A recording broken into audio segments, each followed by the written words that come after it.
Bon après-midi et bon début de sabbat à tous. Donc, on se retrouve pour la leçon, le résumé de la leçon numéro 6. Et le titre est Pourquoi l'interprétation est-elle nécessaire? Donc, le verset à mémoriser qui se trouve dans Hébreux 11, le verset 6 nous dit, c'est un verset assez connu, Oh, sans la foi, il est impossible de lui être agréable, car il faut que celui qui s'approche de Dieu croit que Dieu existe et qu'il est le rémunérateur de ceux qui le cherchent. Alors, comme d'habitude, avant de commencer, nous allons prier ensemble. Prions. Seigneur Dieu, Dieu Tout-Puissant, Dieu trois fois saint, toi qui es notre Père, en cet instant, nous nous approchons de toi parce que nous avons besoin de toi, nous avons besoin de ton Saint-Esprit en cet instant, que tu puisses, avant que nous étudions ensemble ta parole, déverser sur nous ton Saint-Esprit, que ton Saint-Esprit puisse travailler dans nos cœurs, nous permettre de comprendre ce que nous allons voir ensemble et surtout permettre à ce que cette parole puisse transformer notre cœur. Bénis toutes ces personnes qui sont en train d'écouter, ainsi que tu puisses m'accorder la parole et aussi que ce soit toi qui parles à travers moi et que tu nous permettes d'en sortir gagnant de ce que nous pourrons apprendre en cet instant, Père. Nous te remercions d'avance car nous savons que tu vas faire au-delà de ce que nous sommes en train de te demander. Au nom de Jésus, Amen. Alors, la semaine dernière, nous avons vu un peu sola scriptura, l'écriture seule. Nous avons vu que l'écriture s'explique d'abord par l'écriture elle-même. Nous avons aussi vu le rôle du Saint-Esprit dans la compréhension de la Bible. Alors ça, c'est quelque chose que nous voyons depuis le début du trimestre, à quel point le Saint-Esprit était important pour comprendre la Bible. Et nous allons encore une fois voir cela aujourd'hui.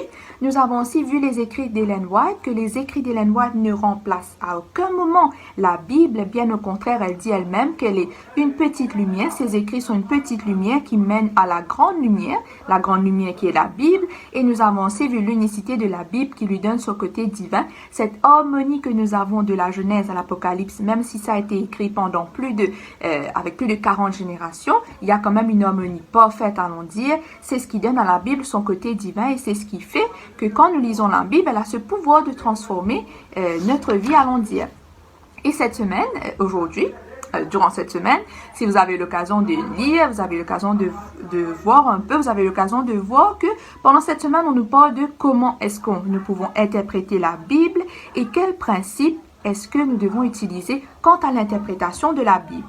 Et la leçon nous dit que parfois certaines personnes, ils utilisent la Bible comme un oracle divin. Veut dire qu'ils se disent, ok, ben je vais ouvrir la Bible comme ça, hein, au hasard, bam, le verset sur lequel je tombe, je ferme mes yeux, je mets mon doigt.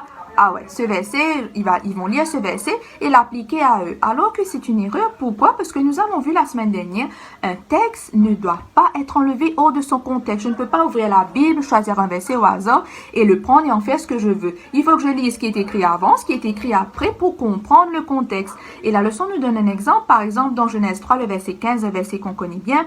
Je mettrai une inimitié entre toi et la femme, entre ta postérité et sa postérité, etc.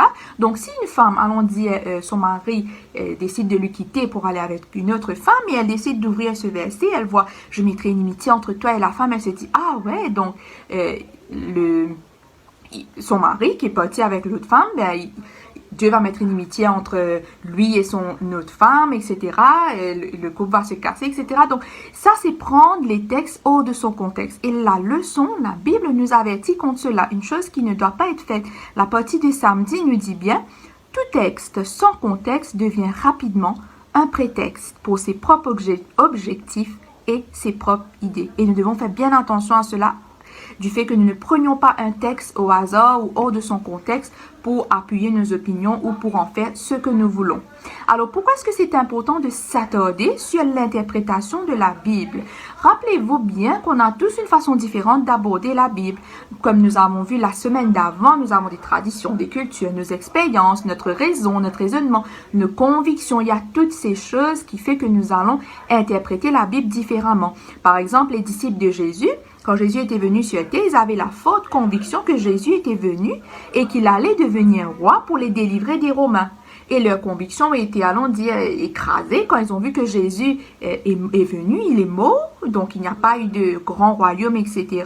Et la leçon nous fait bien comprendre, je lis, je pense que ça se trouve dans la partie de dimanche, leur conviction forte interdisait une compréhension plus claire du texte biblique, ce qui explique le fait qu'ils aient si souvent mal compris Jésus et les événements entourant sa vie, sa mort et sa résurrection. Ils ont vraiment mal, la plupart du temps qu'ils étaient avec Jésus, avec cette conviction que Jésus allait bientôt être un roi, ça faisait qu'ils comprenaient mal le vécu de Jésus, ils comprenaient mal les textes bibliques. Et c'est pareil pour nous, nous devons faire attention à ce que nos convictions, nos croyances n'affectent pas notre interprétation de la parole. Par exemple, si je suis, allons dire, prendre un exemple, si je suis quelqu'un qui ne croit pas au surnaturel, je vais ouvrir la Bible et voir des miracles comme Jésus qui change l'eau en vin, voir des miracles comme Jésus qui moche l'eau ensemble avec Pierre, ben pour moi, ça sera difficile à croire, difficile à comprendre, donc ce qui fait que j'aurai une interprétation faussée de la parole de Dieu. Alors, ça c'est les voisins, je m'excuse. Ce qui fait que j'aurai une interprétation faussée de la parole de Dieu. Et maintenant, ben, on peut se poser la question, mais comment est-ce qu'on peut arriver à faire, par exemple, si moi je décide d'étudier la Bible avec ma conviction, ma maman décide d'étudier la Bible avec sa conviction, mon ami X décide d'étudier la Bible avec sa conviction, mais comment se fait-il que à la fin, on pourra interpréter la Bible comme il se doit, nous tout le monde ensemble, avec chacun qui a sa conviction? Et là, la partie de lundi nous dit bien, la bonne nouvelle est que le Saint-Esprit peut ouvrir et corriger nos perspectives lorsque nous lisons les paroles de l'Écriture avec un esprit ouvert et un cœur honnête. Donc, nous avons vu cela les semaines précédentes. Voilà pourquoi il est important de demander à Dieu son Saint-Esprit avant d'étudier la Bible. C'est le Saint-Esprit qui permettra à ma maman, moi, mon ami X, peu importe qui va lire la Bible, de l'interpréter comme il se doit. Même si moi j'ai une conviction et que l'autre personne a une conviction, a une certaine culture, l'autre personne a une autre tradition, c'est le Saint-Esprit qui nous permettra de comprendre la Bible et de l'interpréter de la bonne façon. Dans Jean 16, le verset 13, il nous est dit, « Quand le Consolateur sera venu, l'Esprit de vérité, il vous conduira dans toute la vérité. Quand il ne parlera pas de lui-même, mais il dira tout ce qu'il aura entendu et il vous annoncera les choses à venir. » Alors, quand le Consolateur sera venu, l'Esprit de vérité, le Consolateur, c'est le Saint-Esprit, il nous est dit, il vous conduira dans toute la vérité. Qui c'est? Le Saint-Esprit. Alors, quand nous essayons de voir un peu la Bible, l'original, allons dire, l'Ancien Testament a été écrit en hébreu, l'original, le texte original, une partie a été écrite en araméen et le Nouveau Testament a été écrit en grec. Mais nous avons la possibilité, bien sûr, de l'avoir en français. Nous le lisons en français, en anglais parfois, ou même en créole, le Nouveau Testament ou les psaumes. Mais toutefois, nous savons que quand une chose est traduite, par exemple, le fait que la Bible soit sortie de l'hébreu est arrivé au français, l'anglais ou le créole, nous savons cependant que, dépendant des langues, il y a certains mots d'une langue qui n'ont pas le même équivalent exact dans l'autre. Qui veut dire que, allons dire, nous avons la Bible, oui, mais nous n'avons pas le texte exact comme c'était écrit en hébreu, parce que quand la traduction est faite, certains mots peuvent changer, etc. Et dans la partie de lundi, il nous est dit que, heureusement, de nombreuses traductions font un bon travail de transmettre le sens essentiel. Nous n'avons pas besoin de connaître la langue originale de la Bible pour être en mesure de comprendre les vérités cruciales qui est révélées dans l'Écriture. Donc, pas besoin de connaître la langue hébreu ou la langue grecque pour arriver à lire la Bible en langue hébreu ou grecque pour arriver à comprendre le message que donne la Bible, le message essentiel. Heureusement que la traduction a fait un bon travail, mais n'empêche qu'il nous dit qu'il est quand même important, bénéfique de se référer à l'origine. Cet art et cette habileté de traduire soigneusement et d'interpréter les textes, c'est ce qu'on appelle l'herméneutique. Alors la leçon de cette semaine nous parle de cela, l'herméneutique, un mot qui paraît très compliqué, mais qui est très simple à comprendre. Donc c'est simplement cette habileté, cet art, le fait d'aller interpréter la Bible en nous référant à son origine et allons dire en allant un peu en profondeur. Alors, d'où vient ce mot? Ça vient du dieu grec qui est appelé Hermès. C'était un messager des dieux. Il était responsable de la traduction des messages divins pour le peuple. D'où le mot herméneutique du dieu grec Hermès. Donc, c'est juste pour info. Et le but de l'herméneutique, c'est surtout de nous apprendre à interpréter, à comprendre et à mettre en pratique la Bible. Et même Jésus le faisait. Nous avons vu cela quand Jésus parlait aux disciples sur le chemin d'Emmaüs, dans Luc 24, le verset 27. Lisons ensemble Luc 24, le verset 27. Et commençant par Moïse et par tous les prophètes, il leur expliqua dans toutes les Écritures ce qui le concernait. Donc, même Jésus utilisait l'herméneutique. Il leur expliqua dans toutes les Écritures ce qui le concernait. Et il a commencé par quoi? par Moïse et par tous les prophètes. Donc c'est une étude assez profonde en utilisant la parole même que Jésus va essayer de faire comprendre aux disciples sur le chemin d'Emmaüs quel est son rôle, qu'est-ce qu'il est venu faire sur terre. Alors, voilà un peu quelques principes de l'herméneutique, de voir un peu son importance. L'herméneutique, il nous permet de rester fidèles à l'esprit des Écritures sans allégoriser les versets qui doivent être compris littéralement. Alors, allégoriser, un autre mot assez compliqué, ça veut tout simplement dire utiliser une allégorie, qui veut dire une représentation symbolique. Donc, ça, l'herméneutique nous permet de rester fidèles à l'esprit des Écritures sans pour autant utiliser comme une représentation symbolique. Dans tout ce que nous lisons, nous disons, ah oui, ça c'est symbolique, symbolique, symbolique. Par exemple, dans Marc 8, le verset 19, nous pouvons le lire ensemble. Marc 8, le verset 19, il nous est dit, quand j'ai rompu les 5 pains pour les 5000 hommes, combien de paniers pleins de morceaux avez-vous emporté? 12, lui répondit-il. Alors, on connaît bien l'histoire où Jésus va faire la multiplication des pains et des poissons, où il va nourrir 5000 hommes. Et maintenant, l'herméneutique implique de comprendre ce chiffre au sens littéral. Allons dire qu'il y a certaines personnes qui vont dire que quand il est mentionné les 5000 hommes dedans, c'est un chiffre symbolique pour montrer une grande foule. Donc, il n'y avait pas nécessairement 5000 hommes, peut-être moins. C'était juste un chiffre symbolique. Non. C'est là où rentre en jeu l'herméneutique, qui est de comprendre le chiffre littéralement. Il y avait littéralement 5000 hommes, sans compter les femmes et les enfants.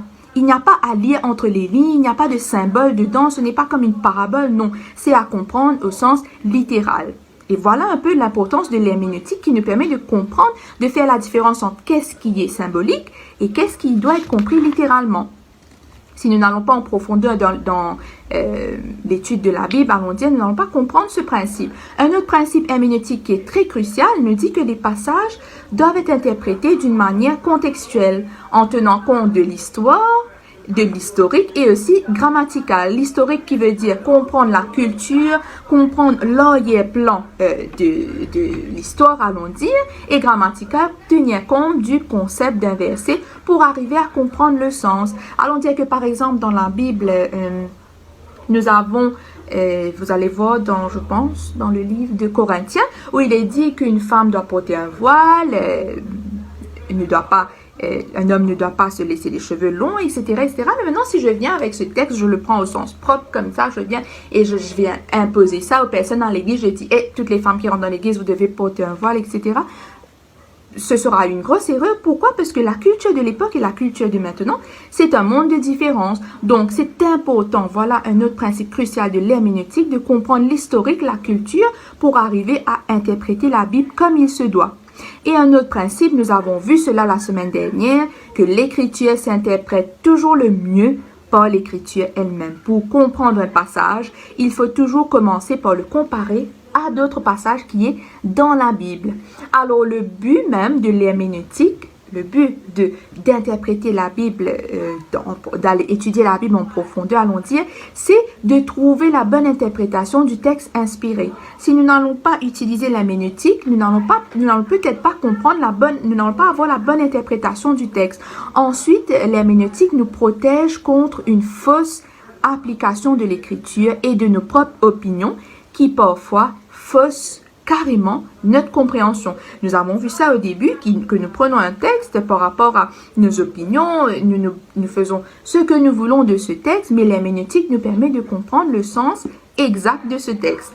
Alors lisons Jean 17, le verset 17 ensemble. Il nous est dit, sanctifie-les par ta vérité, ta parole est la vérité. Donc, nous aspirons à chercher la vérité, à comprendre et à l'appliquer le mieux possible. Tout le monde, bien sûr, chaque chrétien, ils aspirent à connaître la vérité, à le comprendre et à l'appliquer. Pour ce faire, l'herméneutique est important. Donc, nous ne devons pas négliger cette partie. Ce n'est pas parce que nous avons eu la Bible traduite en français, anglais dans nos mains, en créole, que nous devons nous arrêter dessus. Non, il est important. L'herméneutique est aussi très important.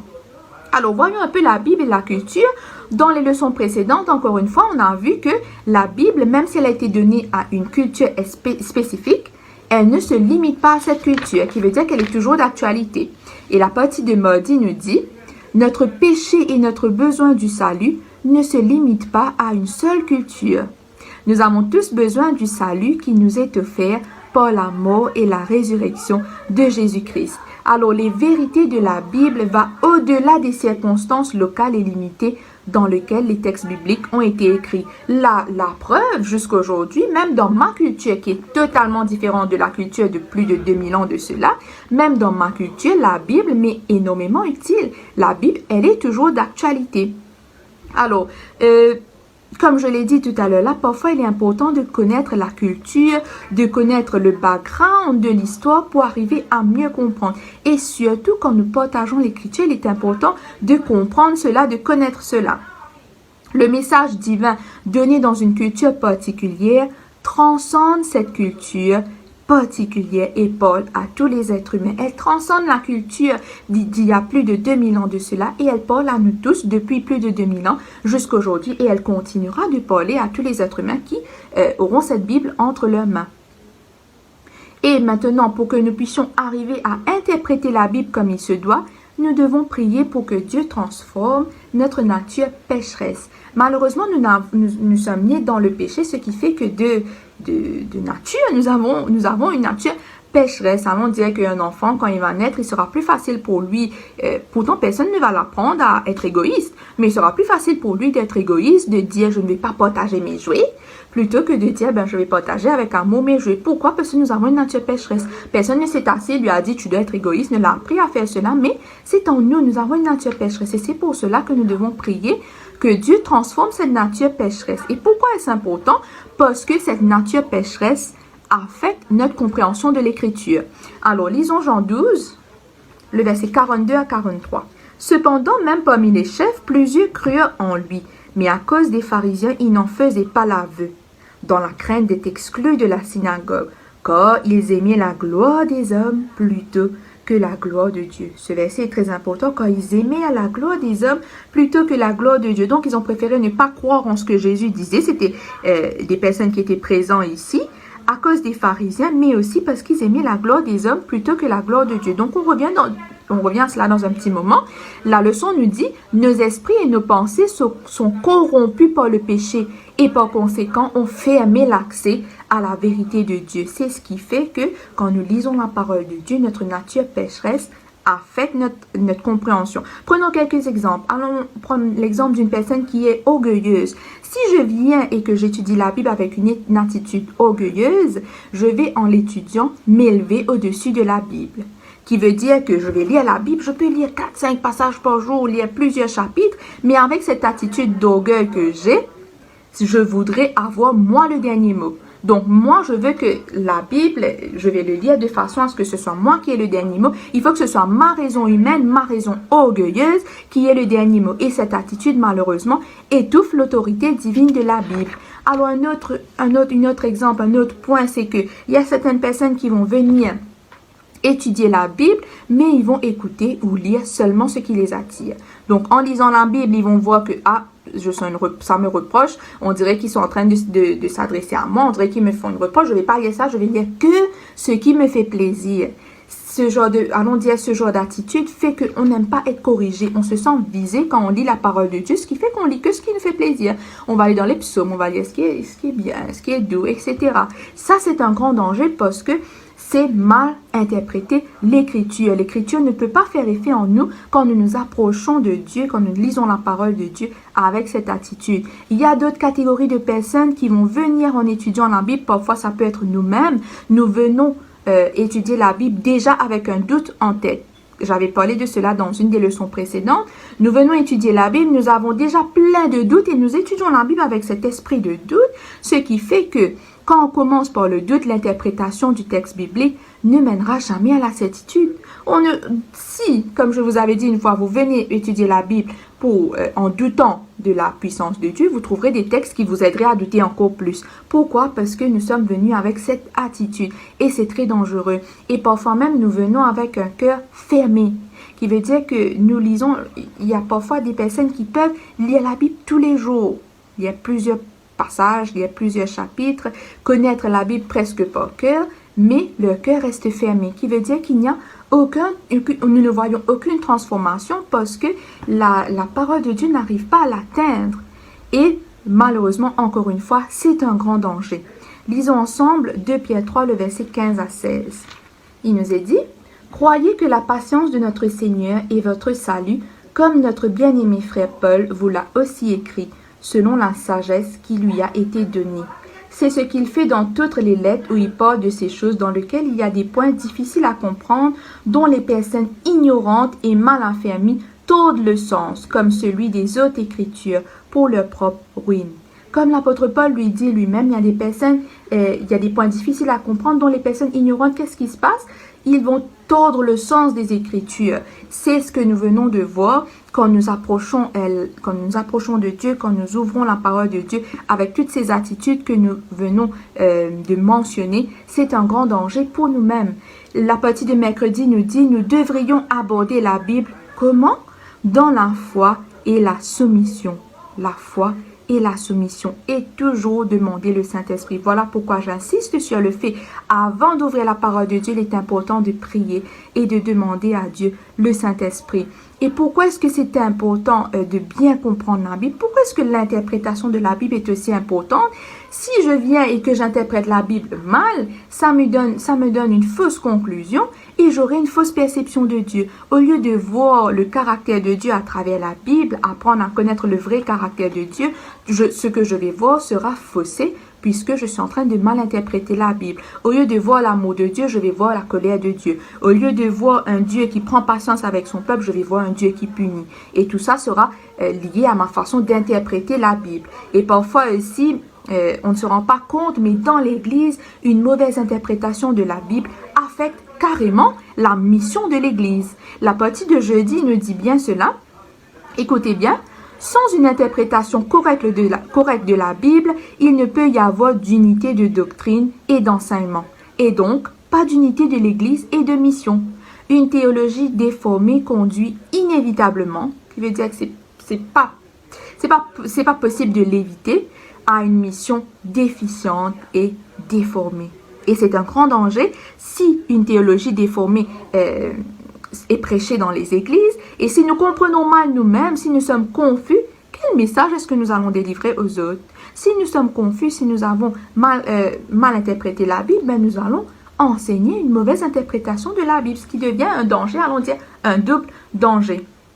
Donc, pour conclure, la sœur Anne-Moine nous dit bien dans la partie de vendredi, je vous lis quelques phrases de ce qu'elle dit, cela se trouve dans Message à la jeunesse, elle nous dit: en abordant l'étude de la parole, mettez de côté vos idées préconçues.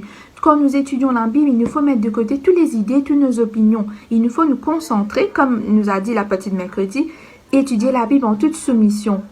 Vous n'atteindrez jamais la vérité en étudiant les Écritures pour défendre vos idées personnelles.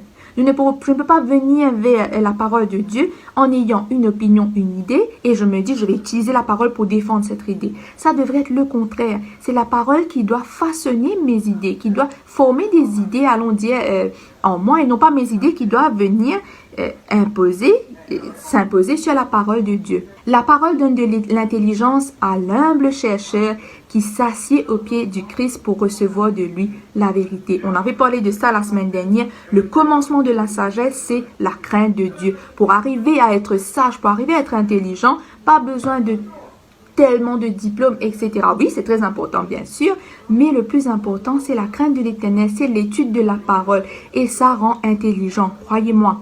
À ceux qui se croient trop sages pour étudier la Bible, Christ dit, si vous désirez devenir sage à salut, devenez doux et humble de cœur. Ne lisez pas la parole à la lumière de vos anciennes opinions, mais sondez-la soigneusement, avec prière, l'esprit libre de tout préjugé. Si au cours de vos lectures, écoutez bien, ce qui est très important, il nous dit, si au cours de vos lectures, une conviction se produit en vous, si vous voyez que vos opinions ne s'harmonisent pas avec la parole, ne cherchez pas à mettre la parole en accord avec vos opinions. Ce que je viens de dire, c'est nos opinions qui doivent être en accord avec la parole de Dieu. Ne vous laissez pas influencer par vos croyances et vos habitudes. Ouvrez les yeux de votre esprit pour contempler les merveilles de la loi. Trouvez ce qui est écrit et établissez vos pieds sur le rocher éternel. Alors la sœur Anne-Moine l'a très bien dit, l'a si bien conclu, et nous ne devons surtout pas oublier à quel point l'herméneutique est important. Certes, nous avons la facilité d'avoir la Bible en français, en anglais, en créole, mais l'herméneutique est important, qui veut dire aller fouiller dans la Bible, aller trouver les textes originaux pour arriver à mieux comprendre les contextes, la culture, le background, etc. Donc, j'espère que nous prenons chaque jour le temps, alors que nous sommes en confinement, nous prenons le temps d'étudier la parole de Dieu. J'espère que ces leçons vous aident, comme ces leçons m'aident énormément. Et avant de terminer, nous allons prier ensemble. Prions. Seigneur Dieu, en cet instant, nous te remercions énormément pour ton Saint-Esprit qui nous permet de comprendre comme il se doit ta parole. Aide-nous afin que nous puissions à chaque instant ne pas oublier que c'est ton Saint-Esprit qui pourra nous permettre de comprendre comme il se doit et d'interpréter les Écritures de la bonne façon. Aide-nous à prendre le temps d'aller fouiller ta parole, d'aller chercher les textes originaux pour pouvoir mieux interpréter ta parole et mieux te connaître. Et que tu nous aides afin que nous nous restons éloignés de toutes ces mauvaises interprétations, de toutes nos mauvaises opinions ou nos idées déjà conçues. Aide-nous à nous approcher de ta parole avec un esprit ouvert, avec un esprit soumis et aussi avec humilité. Que cette parole touche chaque personne qui ont écouté cette leçon, que cette parole transforme leur vie et transforme aussi ma vie, Père, au nom de Jésus. Amen. Je vous remercie et je vous souhaite une bonne soirée.